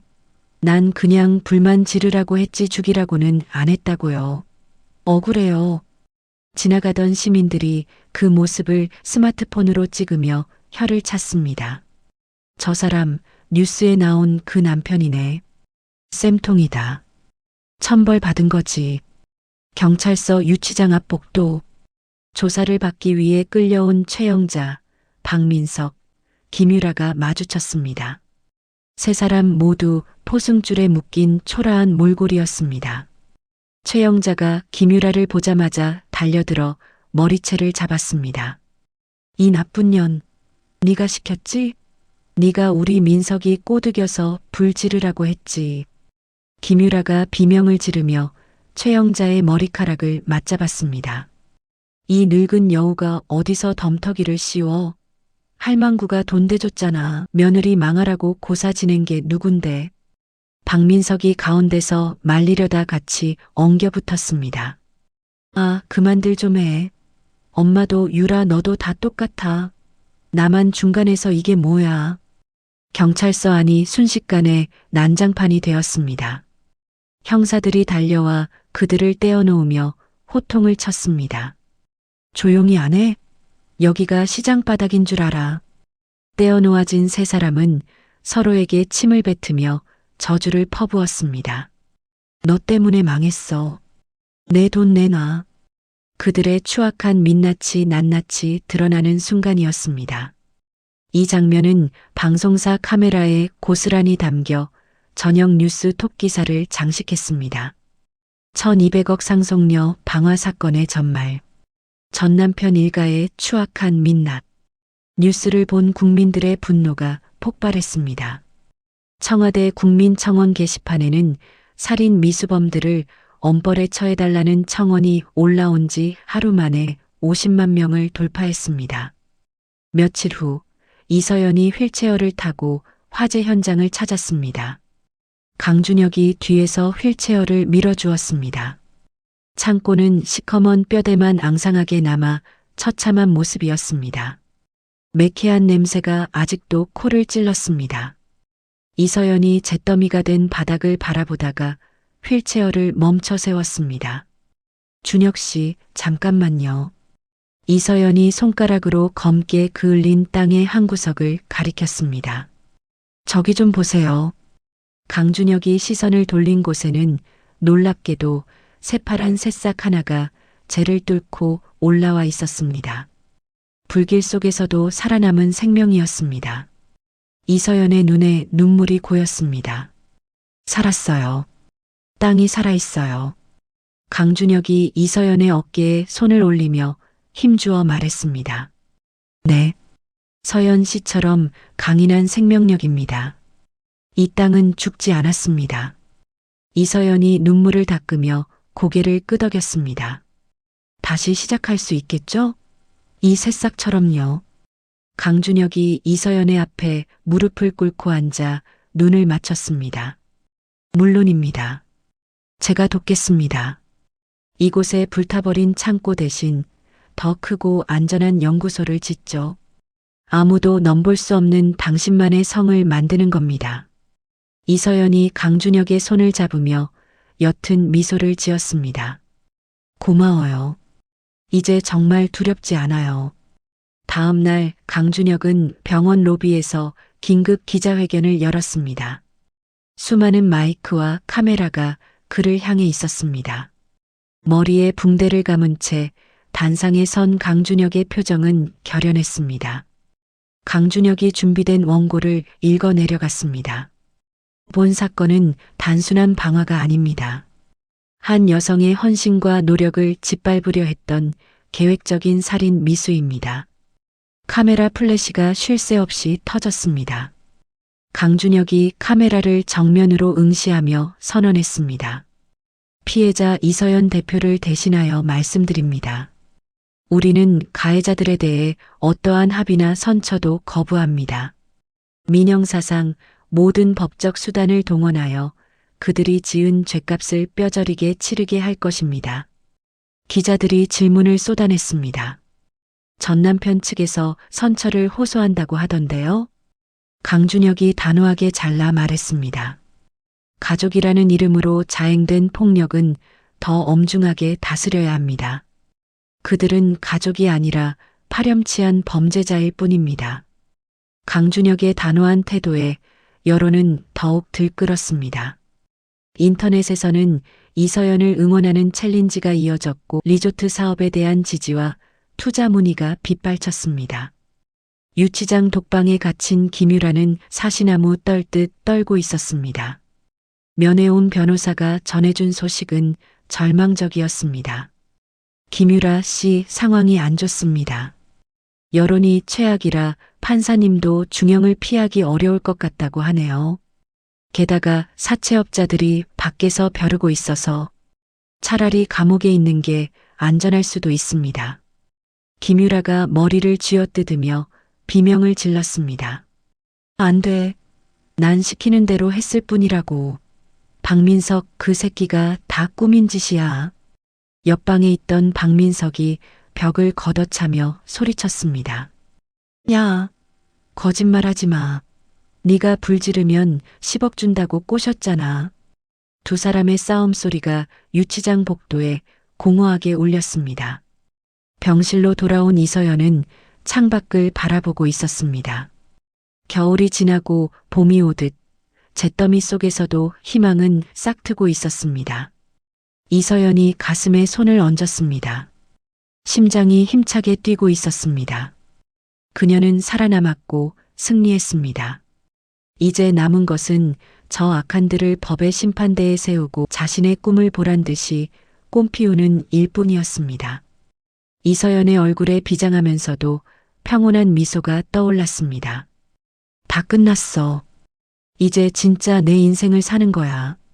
재판장의 무거운 공기가 법정 안을 짓누르고 있었습니다. 판사가 안경을 고쳤으며 판결문을 읽어 내려갔습니다. 피고인 박민석은 보험금을 노린 방화 및 살인 미수 그리고 업무상 횡령 혐의가 모두 인정된다. 이에 징역 15년을 선고한다. 탕, 탕, 탕. 판결봉 소리가 법정에 울려 퍼지자 박민석의 다리가 풀렸습니다. 박민석이 피고인석 난간을 붙잡고 바닥으로 주저앉으며 울부짖었습니다. 15년이라니요. 판사님 너무합니다. 저는 시키는 대로 했을 뿐이라고요. 판사는 박민석의 호소를 무시한 채 다음 판결을 이어갔습니다. 피고인 김유라 징역 12년. 피고인 최영자 징역 10년. 최영자가 믿을 수 없다는 듯 눈을 크게 뜨더니 이내 흰 자위를 보이며 뒤로 넘어갔습니다. 아이고, 나 죽네. 내 돈 1200억도 못 써보고 감옥이라니. 교도관들이 거품을 물고 쓰러진 최영자의 양팔을 잡아 질질 끌고 나갔습니다. 김유라는 넋이 나간 표정으로 허공을 응시하다가 갑자기 미친 듯이 웃기 시작했습니다. 거짓말이야. 이거 다 꿈이야. 내 가방 내놔. 법정은 순식간에 아수라장이 되었습니다. 방청석 맨 뒷줄에 앉아있던 이서연이 자리에서 천천히 일어났습니다. 이서연은 무표정한 얼굴로 소란스러운 법정 내부를 한번 둘러보았습니다. 한때 가족이라 불렀던 사람들, 자신의 인생을 갉아먹던 사람들의 비참한 최후였습니다. 하지만 가슴속에는 통쾌함보다는 묵직한 마침표 하나가 찍히는 기분이었습니다. 이제 정말 끝났어. 이서연이 뒤도 돌아보지 않고 법정 문을 밀고 나갔습니다. 쿵. 육중한 법정 문이 닫히며 그들의 울음소리도 차단되었습니다. 법원 현관을 나서자 눈부신 봄 햇살이 이서연의 전신으로 쏟아져 내렸습니다. 이서연이 눈을 가늘게 뜨고 하늘을 올려다보았습니다. 길고 길었던 겨울이 가고 비로소 진짜 봄이 와 있었습니다. 계절이 한 바퀴 돌고 다시 봄이 찾아왔습니다. 검게 타버렸던 잿더미 위에는 기적처럼 새로운 생명이 피어났습니다. 서연의 땅, 아니 이제는 대한민국 최고의 명소가 된 서연 힐링팜의 주말 풍경은 활기로 가득 찼습니다. 입구 주차장은 전국 각지에서 몰려든 관광버스로 발 디딜 틈이 없었습니다. 최첨단 유리 온실이 햇빛을 받아 보석처럼 반짝였고 그 옆으로 고즈넉한 전통 한옥 양식의 치유센터가 웅장한 자태를 뽐내고 있었습니다. 농장 곳곳에 심어진 형형색색의 약초꽃들이 바람에 흔들리며 그윽한 향기를 뿜어냈습니다. 엄마, 저기 봐요. 나비가 있어요. 아이들의 맑은 웃음소리가 농장에 울려 퍼졌습니다. 체험 학습장 한가운데 편안한 개량 한복 작업복을 입은 이서연이 아이들에게 둘러싸여 있었습니다. 이서연이 흙이 묻은 손으로 어린 묘목을 들어 보이며 상냥하게 설명했습니다. 자, 여러분. 이 작은 씨앗이 흙 속에서 얼마나 오래 기다렸는지 알아요? 춥고 어두운 땅 속을 견뎌내야 이렇게 예쁜 꽃을 피울 수 있는 거예요. 고사리 같은 손으로 흙을 만지던 아이가 눈을 반짝이며 물었습니다. 선생님, 그럼 저도 힘들어도 참으면 이렇게 예뻐져요? 이서연이 아이의 머리를 쓰다듬으며 환하게 웃었습니다. 그럼요. 우리 친구들도 마음속에 예쁜 씨앗을 하나씩 품고 있거든요. 이서연의 얼굴에는 대표이사라는 직함이 주는 권위 대신 흙을 만지는 농부의 편안함과 행복이 가득했습니다. 직원 한 명이 다가와 귓속말을 했습니다. 대표님, 서울 백화점에서 입점 문의가 또 왔는데요. 이서연이 고개를 가로저으며 대답했습니다. 정중히 거절해 주세요. 우리 약초는 공장에서 찍어내는 물건이 아니에요. 필요한 분들이 직접 오셔서 가져가시게 하는 게 제 원칙입니다. 직원이 알겠다며 고개를 숙였습니다. 돈보다는 가치를 지키려는 이서연의 고집은 서연 힐링팜을 더욱 특별한 곳으로 만들었습니다. 반면 세상과 단절된 교도소의 풍경은 삭막하기 그지없었습니다. 여자 사동 3번 방. 죄수복을 입은 최영자가 벽을 보고 웅크리고 앉아 중얼거리고 있었습니다. 아가, 서연아, 밥 줘. 목말라. 치매 증상이 악화된 최영자는 감옥을 집으로 착각하고 있었습니다. 같은 방을 쓰는 젊은 수감자가 짜증을 내며 최영자의 등을 발로 툭 찼습니다. 아, 할망구. 시끄러워 죽겠네. 여기가 며느리네 집인 줄 알아? 조용히 좀 해. 최영자가 화들짝 놀라 몸을 떨며 바닥에 떨어진 밥알을 주워 먹으려 했습니다. 아이고, 잘못했습니다. 밥 좀 주세요. 내 돈 1200억 어디 갔어? 최영자의 눈에서 굵은 눈물이 뚝뚝 떨어졌습니다. 과거 며느리에게 따뜻한 밥 한 끼 제대로 차려주지 않았던 업보가 그녀를 옥죄고 있었습니다. 남자 사동 휴게실. 죄수들이 모여 앉아 텔레비전을 보고 있었습니다. 화면에서는 성공한 여성 기업인 이서연의 인터뷰가 나오고 있었습니다. 이서연 대표는 수익금의 절반을 독거노인과 미혼모 시설에 기부하겠다고 밝혀 화제가 되고 있습니다. 화면 속 이서연은 눈부시게 아름다웠습니다. 구석에 쭈그리고 앉아있던 박민석이 멍하니 화면을 바라보다가 흐느끼기 시작했습니다. 서연아, 내가 잘못했어. 저기 내 자리인데. 박민석의 울음소리에 거구의 죄수가 인상을 쓰며 리모컨을 집어들었습니다. 아, 재수없게 왜 질질 짜고 난리야? 채널 돌려. 박민석이 다급하게 손을 뻗으며 외쳤습니다. 안 돼. 조금만 더 볼게. 제발. 거구의 죄수가 박민석의 뒤통수를 탁 때리며 비웃었습니다. 야, 이 찌질아. 저 회장님이 진짜 내 마누라였냐? 꿈 깨라. 너 같은 놈을 누가 만나주냐? 죄수들이 킬킬거리며 박민석을 조롱했습니다. 박민석은 머리를 감싸 쥐고 구석으로 기어가 무릎 사이에 얼굴을 파묻었습니다. 후회에도 이미 늦어버린 시간들이 그를 짓눌렀습니다. 독방에 갇힌 김유라는 상태가 더욱 심각했습니다. 김유라는 헝클어진 머리를 하고 허공에 대고 손짓을 하고 있었습니다. 이거 에르메스 신상이야. 예쁘지? 오빠가 사줬어. 김유라가 자신의 낡은 고무신을 벗어 손에 들고 명품 가방인 양 쓰다듬었습니다. 어머, 기스났네. 이거 얼마짜린데? 김유라가 고무신을 끌어안고 낄낄대다가 갑자기 정색하며 소리를 질렀습니다. 불이야. 불 꺼. 뜨거워. 사채업자들에게 쫓기던 공포와 방화 사건의 환영이 뒤섞여 그녀의 정신을 갉아먹고 있었습니다. 김유라는 차가운 독방 바닥을 벅벅 긁으며 짐승 같은 울음소리를 토해냈습니다. 열린 문과 닫힌 문. 자신이 뿌린 씨앗대로 거두는 삶의 이치는 그 누구도 피해가지 않았습니다. 해질녘 노을이 붉게 물들기 시작한 서연 힐링팜. 이서연이 농장 일과를 마치고 언덕 위 벤치에 앉아 땀을 식히고 있었습니다. 저 멀리서 익숙한 발걸음 소리가 들려왔습니다. 이서연이 고개를 돌리자 강준혁이 다가오고 있었습니다. 말끔한 정장 차림의 강준혁은 한 손에 작은 주머니를 들고 있었습니다. 강준혁이 이서연 옆에 앉으며 부드럽게 물었습니다. 많이 피곤하죠? 오늘 손님이 역대 최고였다면서요. 이서연이 고개를 저으며 미소 지었습니다. 아니요. 몸은 좀 고단해도 마음은 날아갈 것 같아요. 준혁 씨야말로 회사 일 바쁠 텐데 매일 와도 돼요? 강준혁이 이서연을 지그시 바라보며 대답했습니다. 제게는 이곳이 힐링팜인걸요.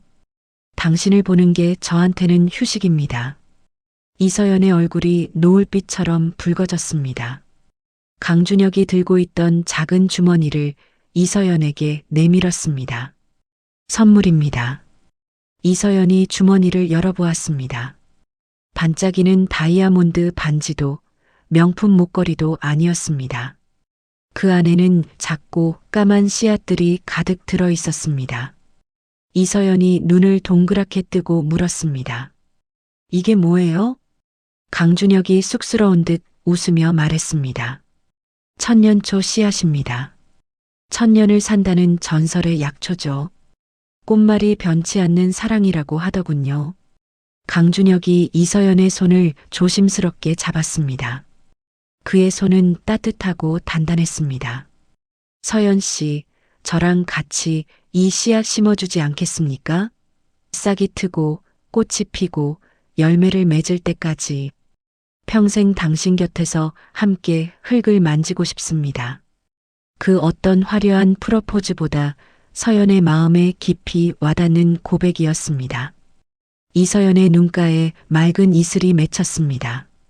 이서연이 고개를 끄덕이며 강준혁의 손을 마주 잡았습니다. 좋아요. 우리 같이 심어요. 아주 예쁘게 키워봐요. 두 사람은 어깨를 나란히 하고 앉아 황금빛으로 물들어가는 3만 평의 대지를 내려다보았습니다. 살랑이는 바람에 약초 향기가 실려왔습니다. 이서연이 마음속으로 되뇌었습니다. 지난 모진 세월은 나를 단단하게 만들기 위한 걸음이었어.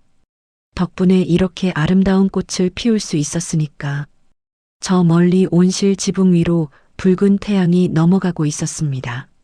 하지만 그것은 끝이 아니라 내일 다시 떠오를 찬란한 아침을 위한 약속이었습니다. 이 땅의 진정한 주인은 등기부등본에 적힌 이름이 아니라 땅을 사랑하고 생명을 귀하게 여길 줄 아는 사람이었습니다.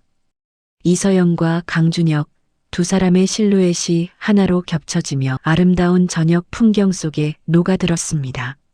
서연 힐링 팜의 밤은 그렇게 평화롭고 따뜻하게 깊어갔습니다. 잿더미 속에서도 기적처럼 싹을 틔운 서연의 이야기 어떻게 들으셨나요?